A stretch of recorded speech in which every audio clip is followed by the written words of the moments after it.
Bonjour à toutes et à tous, c'est Flo pour Altcoin France, j'espère que vous allez bien. On se retrouve pour le point de marché du 20 août. Bitcoin. Je suis en 3 jours. Voilà, si vous avez suivi les dernières vidéos, vous savez que j'aime bien d'abord être sur des time frames un peu plus longs pour voir ce qui se passe. Pour moi, rien de nouveau sur le soleil. Euh, on en parlait hier, il y a une correction. On a été prendre les stops au nord, au 125K.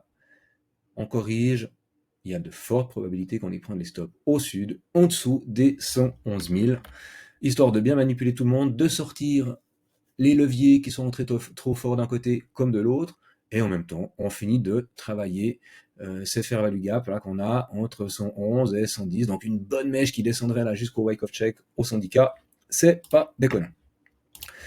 Mais pas grand chose de nouveau. Si on va regarder en 4 heures, on est toujours, je les avais dessinés, bon voilà, celui-là il est un peu plus haut. Notre théorie de dos qui continue d'être maintenue, donc des sommets plus bas avec des creux encore plus bas. Donc pour le moment, vraiment rien de nouveau. On voit qu'on stabilise gentiment sur le MACD. Bah tiens, j'ai pas mon OBV, c'est pas grave, on sait pas où il est, tant pis pour lui. Ah voilà, il est là. On est toujours aussi orienté à la baisse, donc on continue d'être sur cette dynamique baissière. Donc de ce côté-là, vraiment pas de changement. Donc on patiente. Du moment qu'on va commencer à stabiliser, bah, pour les personnes qui sont plus court-termistes, qui vont rentrer sur des trades de plus daily ou des choses comme ça, il y aura peut-être des coups à jouer. Hein. Quand on arrive au bas de canal, c'est là qu'on rentre en position, quand on trade du range. En haut, en short, en bas, en long. Voilà pour Bitcoin. Rien de plus à dire. Ether, on va le faire de l'autre sens cette fois, on part du 4 heures puis on dézoomera. Même chose, des sommets plus hauts, des creux plus bas, pouf, pouf, pouf, pouf, pouf. J'avais tracé cette zone d'imbalance, on est venu dedans, on s'appuie sur le tunnel qui est là.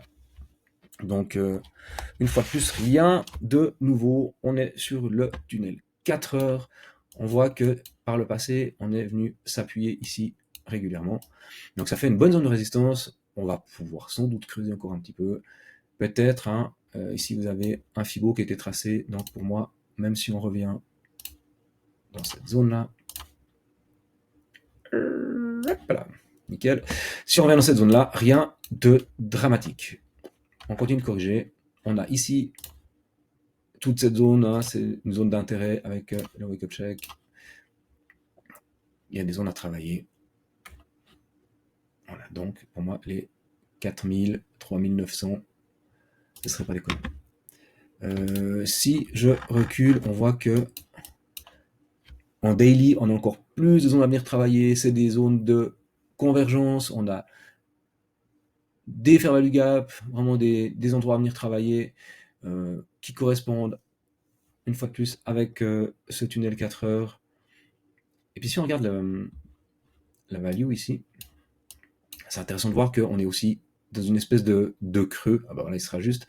On a une espèce de creux par là. Donc c'est aussi des zones que le marché aime bien venir retravailler. Hein. Dès qu'on a un creux comme ça dans la value, dans le volume profile, c'est signe qu'il n'y a pas eu trop de travail dans ces zones de prix-là. Et du coup, voilà, s'il y a la possibilité, le marché aime bien revenir travailler un petit peu pour lisser le prix. Donc, on continue de faire gaffe. On ne veut pas qu'on creuse trop quand même, mais en même temps, pour le moment, rien de nouveau. Si j'étends mon Fibo à tout le dernier mouvement depuis le mois de juin, on voit que notre premier arrêt de Fibo, les 38 de Fibo, eh ben, il correspond avec cette zone de rechargement plus court terme. Donc vraiment pour moi, ça, c'est, si on continue notre baisse, hein, c'est dans ces eaux-là qu'on va venir consolider, prendre un petit peu de force avant de pouvoir partir à la hausse. Pour moi, ce sera un scénario pas déconnant. Donc on patiente. Alors c'est clair, ça fait toujours peur quand on se mange un 20% ou un 18%. C'est jamais tellement agréable. Et en même temps, en crypto, on sait que ces amplitudes de prix, c'est régulier. Si on va regarder un petit peu ce qui s'est fait dans le dernier run, voilà, on voit, là, il y a eu, je sais pas combien, on s'est mangé un 35%, je pense, quelque chose comme ça, voire même plus. Ouais, largement plus. Et pour autant, la dynamique, elle était, voilà, elle s'est repartie de plus belle on a refait du nouveau sommet. Donc, soit vous êtes agile, là aussi 32%, donc soit vous êtes agile avec votre portefeuille, et dans des moments comme ça, dès que vous avez des signes qui sont plutôt en 4 heures, 12 heures, eh ben, vous sortez de position pour vous repositionner plus bas, mais ça demande de la disponibilité, une bonne lecture du marché. C'est pas toujours simple.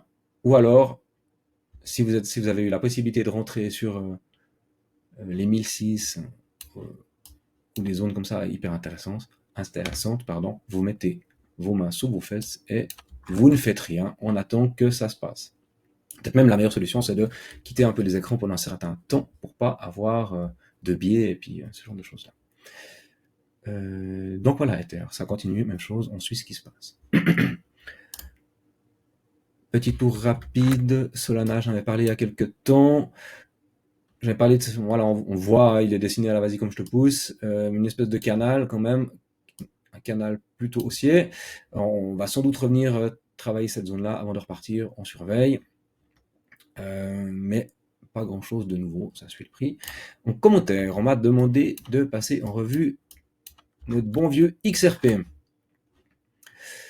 XRP. Alors et là, il dessine un truc qui est pas super joli, si je le fais comme ça. Donc on voit qu'il est en train de faire un M. Non, c'est pas McDonald's. Ça, potentiellement, ça peut nous renvoyer un peu plus bas. Alors, on va regarder ça. Dans un premier temps, on va prendre tout le mouvement, on va prendre la mèche, on sait jamais. On voit qu'on travaille le premier arrêt. Donc, c'est une zone à tenir. Si on ne tient pas cette zone-là, next target, rechargement. Rechargement, c'est ça. Donc, du coup, on redescendrait, on passerait de 2.4 à 2.8, pardon, à 2.4. En même temps, on voit que là, on a tout plein de zones. Je vais le déplacer un peu celui-là, je retrouve mes outils. Voilà. Là, on a un gap à bosser. On a cloné. On a le même ici. On en a encore un autre plus bas.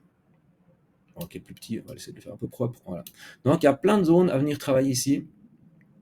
Entre les 2.65 et les 2.34. Donc, s'il y a besoin de respirer, c'est là-dedans que le marché ira se nicher. Une fois de plus, ce qu'on doit respecter, c'est les 2.73, allez, presque 74. C'est cette zone-là qui fait office de support. Tant qu'on n'est pas venu break ce point-là, eh ben, la dynamique, elle reste intacte. Donc voilà.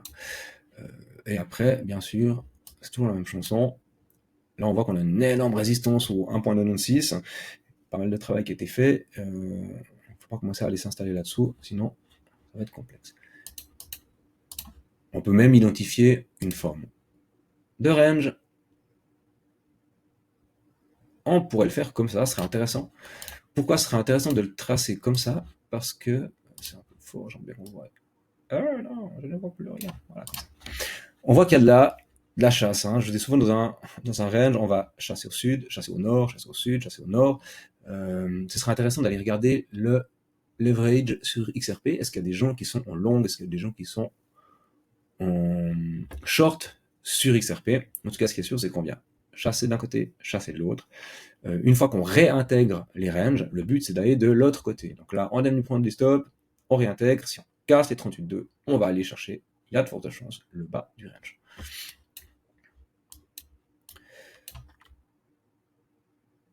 Objectif théorique pour XRP, si on doit continuer dans un run comme ça avec... on va le prendre depuis là, ça peut être rigolo de voir. Donc si je prends le plus bas qui se trouve par là, qu'on va chercher le haut ici et qu'on prend celui-là là, voilà. Dans les premières targets, le 100% de Fibo, 4.6, 6.4. Alors on n'oublie jamais le market cap, hein, XRP c'est grosse capitalisation, donc c'est bien plus compliqué de faire bouger des assets comme ça que un petit projet qui est capitalisé à 100 millions. Là, il faut amener de la liquidité pour que ça bouge, hein, ça va pas se faire comme ça. Tiens, on peut aussi essayer de se dessiner un truc, on peut se dire, il y a un monde où notre truc, il fait ça. Ouf, ouf. On va le baisser un peu. Voilà. C'est un habitué des triangles de compression avec XRP. pour ceux qui le suivent depuis très longtemps. Il est passé. Il nous a fait ça, version plusieurs années. Hein. Il a comprimé comme ça. Et au moment où il a cassé sa compression, il est parti gentiment à la hausse. On peut même ça faire... Enfin bref, vous voyez ce que je veux dire. Et depuis, il est inarrêtable. Bon, bien sûr, il y a eu les résultats des procès avec la SEC, toutes ces choses-là, la chasse aux sorcières autour de Ripple. Mais voilà, on corrige, on comprime, pardon. Sur le MACD aussi, on voit que bah voilà, il y a cette perte de force, on vient comprimer, il n'y a plus de volume sur la 7, on attend. Donc voilà, on reste patient, pas du range. Pour moi, ça peut être une possibilité d'entrée. Hein. On arrive sur le bas de ce triangle. Comme on n'est pas sûr de la direction, moi je mettrais un stop là sur la structure, mais si on arrive là-dessus, tac, ça peut être une belle opportunité pour entrer. Et puis après, de se dire, bah voilà, on croit au projet, on pense que ce run, il n'est pas fini, du coup on se dit, l'extension, la prochaine grosse montée, bah on regarde, et puis on rentre là-dessus. Donc bien sûr, après, l'idée c'est de faire quelque chose comme ça. Tac, tac, retest, extension. Mais on n'y est pas encore, moi je resterai patient. De toute façon, tant que le marché est baissier, on dit souvent on n'achète pas un couteau qui tombe, donc on reste patient, on observe, on va après zoomer sur des plus petites time frames, sur du 12 heures ou du 4 heures pour se dire ok, on commence à avoir une consolidation, et c'est dans cette consolidation-là qu'on peut gentiment prendre position, ou alors on est patient, en daily, en 3 jours, et on attend de la structure, le marché prend son temps, souvent on est trop pressé, mais vous voyez là, pouf, on a corrigé, après le marché il a pris son temps pour revenir, il est même venu rechercher ces zones-là, donc même si on loupe une entrée potentielle ici à 2,18, eh ben, le marché nous l'a offert plus tard. Donc, pas de précipitation. Voilà pour aujourd'hui. N'hésitez pas, si vous avez envie que je passe en revue certaines alt, que je regarde certains de vos projets, n'hésitez pas à les mettre dans les commentaires. Et comme je vous le disais avant, si vous avez envie qu'on passe ensemble votre portefeuille, qu'on regarde un petit peu où vous situez, si ça vous suscite des émotions, vous savez plus trop comment faire, que vous dormez mal la nuit et autres, n'hésitez pas à demander votre call de coaching gratuit. Ça nous fait toujours plaisir d'échanger avec vous. Et pour vous, ça fait voilà, une discussion. Ça vous donne un avis, vous avez le vôtre, après vous faites vos choix. Extra. Du coup, je vous souhaite une toute bonne journée et on se retrouve normalement demain. À bientôt.